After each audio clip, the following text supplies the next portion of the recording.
Hello दोस्तों, मैं राहुल स्वागत करता हूं आपके अपने चैनल सक्सेस पॉइंट पे। दोस्तों, रेलवे प्रीवियस ईयर के क्रम में पिछली क्लास में हम आप लोगों को सिंप्लीफिकेशन से जो कांस्टेबल में प्रश्न पूछे थे उसको करवा दिए थे। तो चलिए आज के इस क्लास में सिंप्लीफिकेशन से ही जो आपका एसआई में प्रश्न पूछे हैं उनको देखते हैं। तो चलिए शुरुआत करते हैं। तो पहला प्रश्न देखिए, अर्थात प्रश्न नंबर 745 कह रहा है कि 4 पे 4 घात दिया है, 4 पे 4 घात और इस पर भी दिया है 2 घात, ठीक है, इंटू 1/64 पे 2 घात, 64 पे 2 घात और इस पूरे पे आपका दिया है 2 घात, ठीक है, प्लस 10। इसी को हल करना है, ठीक है, हल करते हैं। ध्यान दीजिए, जब घातों का घात होता है तो घातों का आपस में मल्टीप्लाई हो जाता है, अर्थात 4 पे कितना घात हो जाएगा तो आप कहेंगे 4 पे 4 दूना 8 घात हो जाएगा, ठीक है, इंटू, यहाँ देखिए इंटू है या प्लस है, ठीक है, इंटू है। इसको देखिए 1/64 को लिख सकते हैं 4 पे 3 घात, 64 को लिख सकते हैं 4 पे 3 घात और पहले से ही इस पे 2 घात है तो 3 दूना 6, यानी कि हम डायरेक्ट लिखने का प्रयास करें तो इसको लिख सकते हैं 4 पे कितना घात, 6 घात, ठीक है, लेकिन इस पूरे पे अभी 2 घात है, प्लस का 10। देखिए 4 पे 6 घात से 4 पे 6 घात कट गया, अभी 4 पे 2 घात बचा है तो 4 पे यहाँ 2 घात बचा है और यहाँ 2 घात पहले से मौजूद है, प्लस का 10। तो 4 पे कितना घात, तो इन घातों का घात है तो घातों का आपस में क्या कर दीजिए, मल्टीप्लाई, तो 2 दूना 4, यानी कि 4 पे 4 घात और प्लस 10। 4 पे 4 घात का मतलब होता है 4 का 4 वर्गुणा, यानी कि इसका मान हो जाएगा 256 प्लस का 10, जब जोड़ेंगे तो 266 हो जाएगा और यही आपका सही आंसर हो जाएगा। अगला प्रश्न, प्रश्न नंबर 746 दिया है अंडर रूट में 16.81 प्लस अंडर रूट में कितना लिखा है 67.24 डिवाइडेड बाई 2 और इसी का मान पूछ रहा है कि क्या होगा। ध्यान दीजिए, आप डायरेक्ट करना चाहें तो डायरेक्ट भी हो सकता है, पर यदि दशमलव को हटा के भी करना चाहें तो हो सकता है। चलिए दशमलव को हटाते हैं, जब 2 अंक ऊपर दशमलव हटाएंगे तो नीचे 100 से भाग हो जाएगा, प्लस अंडर रूट आपका पूरा होगा। ध्यान दीजिएगा, यहाँ भी देखिए, जब ऊपर 2 अंक पे दशमलव है तो नीचे भाग में क्या हो जाएगा, 100 हो जाएगा और यहाँ डिवाइडेड बाई 2 पहले से है, ठीक है। अब 1681 का वर्गमूल क्या होता है, तो 1681 का वर्गमूल होता है आपका कितना होता है, 41। कितना होता है, 41 होता है। तो 41 और 100 का वर्गमूल 10 होता है, प्लस यहाँ देखिए 6724 किसका वर्गमूल होता है, तो ये होता है आपका 82 का, अब बटा में कितना हो जाएगा यहाँ पे 100, और जब यहाँ 100 नहीं 10 ना, क्योंकि 100 का वर्गमूल 10, जब यहाँ डिवाइड है तो इनटू में करेंगे तो इसका क्रम बदल जाएगा, 1/2 हो जाएगा। तो जब 2 से 82 को काटेंगे तो 1 कट जाएगा 41 बार में, ठीक है। और जब आधार बराबर है तो आप अंशों को जोड़ लीजिए, जब हर बराबर है तो अंशों को जोड़ लेते हैं, तो 41 और 41 मिला के कितना हो जाएगा 42 और बटा में जो आपका हर है पहले से, और जब नीचे एक अंक पे नीचे 1 0 है तो 1 अंक पे दशमलव हम लगा सकते हैं, अर्थात जब नीचे 10 है तो 1 अंक बाद दशमलव लगा दीजिए, यानी कि 8.2, यही आपका सही आंसर हो जाएगा। अगला प्रश्न, प्रश्न नंबर 747। देखिए 747 क्या कर रहा है कि 5 डिवाइडेड बाई 5 पे -2, देखिए 5 डिवाइडेड बाई 5 पे 2 घात। आगे क्या लिखा है, प्लस अंडर रूट में 25, प्लस अंडर रूट में 25, ठीक है, माइनस अंडर रूट में 121 और इसी को हल करना है। चलिए इसको हल करते हैं, ध्यान दीजिए।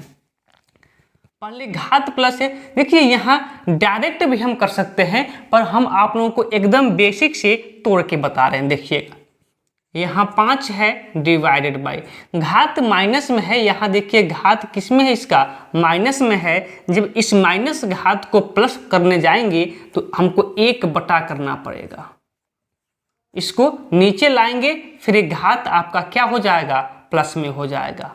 प्लस यहाँ देखिए 25 का वर्गमूल 5 होता है और 121 का वर्गमूल 11 होता है। जब यहाँ डिवाइड है तो डिवाइड को हम मल्टीप्लाई में चेंज करेंगे तो इसका क्रम बदल जाएगा, क्या हो जाएगा, 5 का वर्ग, 5 का वर्ग, 1/5 था तो 5 का वर्ग हो जाएगा। प्लस कितना यहाँ पे 5 माइनस का 11।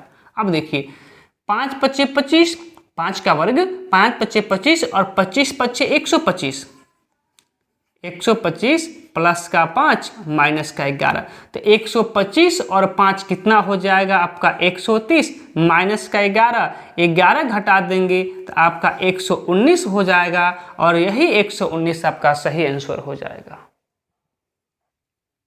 अगला प्रश्न, प्रश्न नंबर 748, देखिए क्या कह रहा है, कह रहा है कि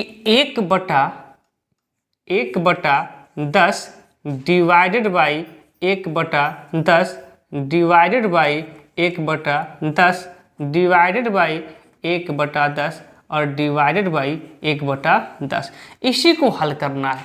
तो देखिए यहाँ पे 1/10 तो है, पर इस डिवाइड को मल्टीप्लाई में बदलेंगे तो 1/10 था तो 10/1 नीचे 1 लिखते नहीं है, वैसे इसको बदलेंगे तो 10/1 है तो 10 हो जाएगा, फिर इसको भी बदलेंगे वैसे ही तो 10 हो जाएगा, इसको भी बदलेंगे तो 10 हो जाएगा। ठीक, अब यहाँ 1 0 से 1 0 कट जाएगा, बचा क्या कि 10 × 10 × 10, और जब इन तीनों को मल्टीप्लाई करेंगे तो कितना हो जाएगा, 10 दहा के 100 और 100 दहा के 1000, यही 1000 आपका सही आंसर हो जाएगा। अगला प्रश्न, प्रश्न नंबर 749, देखिए जो प्रश्न नंबर आपका 749 है, अभी हमने जो 745 नंबर प्रश्न करवाया है उसी के आधार पे है, केवल आपका अंक बदल के पूछ लिया है।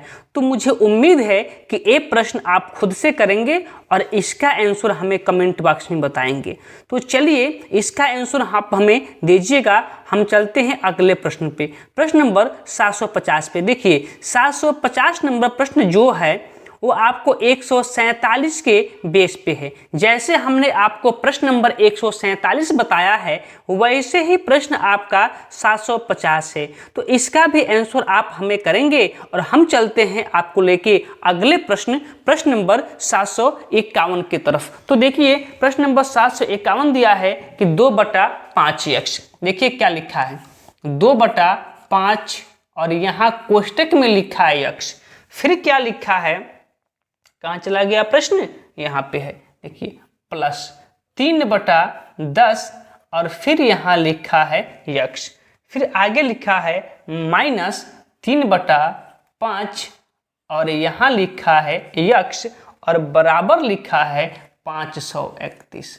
तो देखिए इसी प्रश्न को हमें हल करना है, कैसे हल करेंगे तो ध्यान दीजिए। इसको हम लिख सकते हैं 2x/5, ठीक है, प्लस इसको लिख सकते हैं 3x/10 माइनस इसको लिख सकते हैं 3x/5 बराबर कितना 531।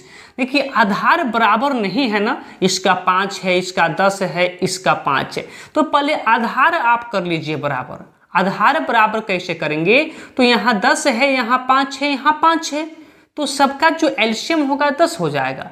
तो क्यों ना हम सभी हर को हम क्या करें 10 बना लें, तो 10 बनाने के लिए इसमें 2 से मल्टीप्लाई करना पड़ेगा, हाँ या ना। तो जब नीचे 2 से मल्टीप्लाई तो ऊपर भी 2 से मल्टीप्लाई, यहाँ भी 2 से मल्टीप्लाई, तभी तो 10 बनेगा, तो यहाँ भी 2 से मल्टीप्लाई। तो अब नीचे तो आधार देखिए, सॉरी हर देखिए, हर क्या है, तो हर आपका सब में 10 हो गया। और जब हर बराबर होता है तो इन चिन्हों के अनुसार काम कर लेते हैं, अर्थात यहाँ प्लस है तो इन दोनों को जोड़ लेंगे, यहाँ माइनस है तो घटा देंगे, ठीक है ना। तो चलिए चलते हैं, देखिए 2 दूना 4, क्या हो जाएगा 4x, प्लस का चिन्ह है तो प्लस, यहाँ 3 है तो 3x, माइनस है तो माइनस, 3 दूना 6, 6x है तो 6x, बटा में क्या हो जाएगा, वही हर सबका 10 है, बराबर 531। अब देखिए इन दोनों को जोड़िए तो 4 3 7, 4 3 7 x में से 6x घट जाएगा, क्या बचेगा x, और बटा में 10 बराबर क्या है 531। हमें x की वैल्यू पता करना है तो 10 को उधर भेज दीजिए, इधर जाएगा तो मल्टीप्लाई हो जाएगा, तो x बराबर क्या हो जाएगा, जो 531 का मल्टीप्लाई 10 में करेंगे तो क्या हो जाएगा 5310, और यही आपकी x की वैल्यू हो जाएगी, यही आपका सही आंसर हो जाएगा। अगला प्रश्न, प्रश्न नंबर 752 कह रहा है कि x का मान ज्ञात कीजिए। क्वेश्चन दिया है अंडर रूट में 441 और क्या दिया है आगे, 1 मिनट, डिवाइडेड बाई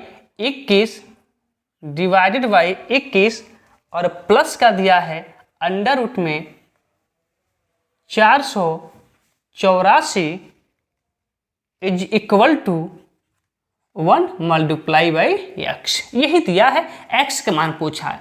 तो देखिए 441 का वर्गमूल कितना होता है, तो आप कहेंगे 21 होता है, डिवाइडेड बाई यहाँ पे 21 है, प्लस यहाँ देखिए 484 का वर्गमूल कितना होता है, तो आप कहेंगे 22 होता है, इज इक्वल टू 1 का जब x में मल्टीप्लाई करेंगे तो x हो जाएगा।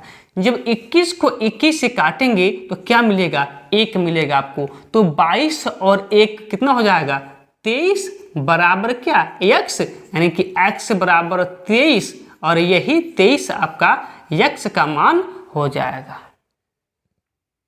अगला प्रश्न, प्रश्न नंबर 753। तो देखिए प्रश्न नंबर 753 को ध्यान से देखिए। अभी कुछ समय पहले हम आपको 1/10 के आधार पर एक प्रश्न करवाए थे, जो प्रश्न नंबर 748 था।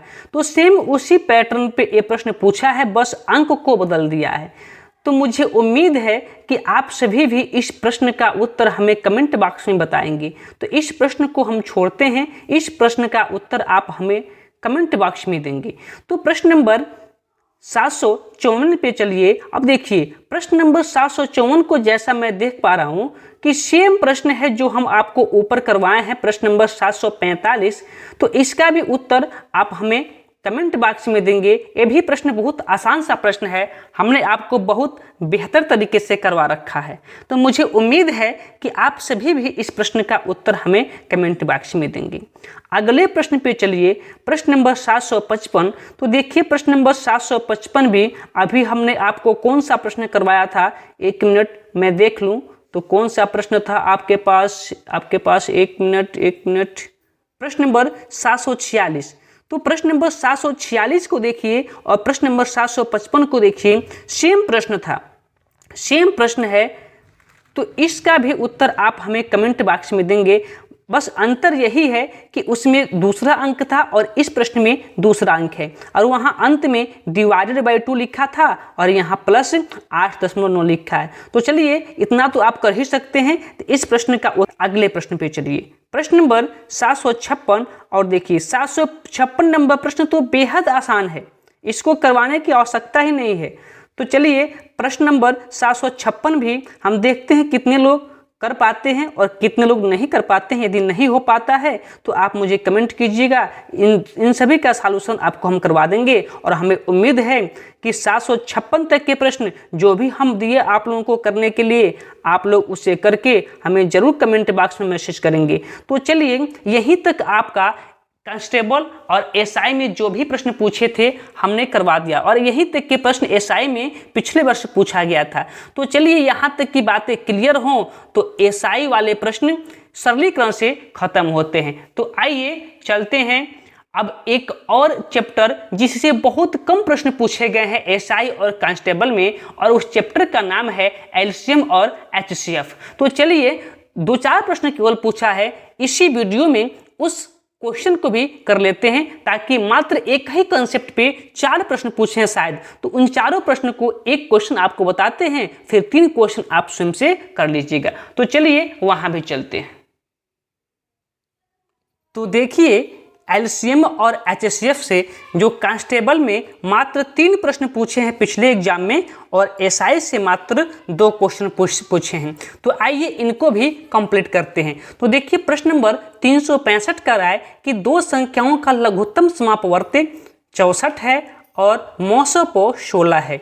यदि उनमें से एक संख्या 64 है तो दूसरी संख्या ज्ञात कीजिए। देखिए ऐसे प्रश्न करने के लिए ना मात्र एक छोटा सा फार्मूला होता है। फार्मूला क्या होता है कि पहली संख्या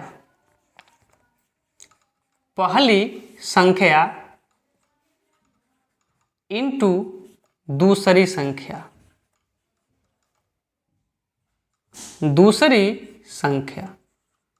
बराबर मौसो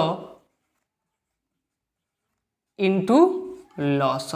यही छोटा सा फार्मूला होता है, इसी फार्मूले पे आप रख के कर सकते हैं। तो देखिए आपके इस प्रश्न में एक संख्या अर्थात मान लीजिए पहली संख्या आपको दिया है 64, आप 64 लिखे। दूसरी संख्या नहीं दिया है तो मत लिखिए, और इसका मौसो भी दिया है और लॉसो भी दिया है। तो लघुत्तम समापवर्त दिया है 64 और मौसो दिया है 16, तो मौसो के नीचे मौसो लिखिए, लॉसो के नीचे आप 64 लिख दीजिए। अब देखिए जब बीच में बराबर होता है तो आपको पता है कि हर से हर कटता है और अंश से अंश कटता है, तो 64 से 64 कट जाएगा। दूसरी संख्या क्या मिल जाएगी आपको? 16। यही 16 दूसरी संख्या हो जाएगी और यही आपका आंसर भी हो जाएगा। तो देखिए अगला जो प्रश्न है ना, प्रश्न नंबर 366 और प्रश्न नंबर 367 में एक बार देख लूं। करें कि 2 संख्याओं का लघुत्तम समापवर्त 156 है और उनका मौसो 12 है। दिया गया है कि एक संख्या 12 है, तो दूसरी संख्या ज्ञात कीजिए। आप कर जाएंगे इस प्रश्न को। सेम प्रश्न है, अंक का बदलाव केवल हुआ है। इसका भी आंसर आप हमें कमेंट बॉक्स में देंगे। अगला प्रश्न, प्रश्न नंबर 367, करें कि 2 संख्याओं का लघुत्तम समापवर्त 182 है और उनका उच्चतम समापवर्तक कितना है? उच्चतम समापवर्तक मतलब होता है एलसीएम 13 है। यदि एक संख्या 13 में से एक है, यदि संख्या 13 में से एक है तो दूसरी संख्या ज्ञात कीजिए। यानी कि एक संख्या दिया है और दूसरी संख्या पूछ रहा है, तो इसका भी आंसर आप हमें कमेंट बॉक्स में देंगे। आइए अब लगे हाथ कुछ एसआई के प्रश्न हैं। प्रश्न मात्र 2 ही पूछा है, उन दोनों प्रश्न को करते हैं। तो देखिए एसआई का एक प्रश्न आपको हम करवा रहे हैं। प्रश्न नंबर 368, करें कि उन संख्याओं का गुणनफल ज्ञात कीजिए जिनका लघुत्तम समापवर्त 30 है और महत्तम समापवर्त कितना है? 9 है। उसी फार्मूले से हल हो जाएगा। फार्मूला क्या हम आपको बताए कि पहली संख्या इनटू दूसरी संख्या बराबर मौसो, यानी कि एलसीएम इनटू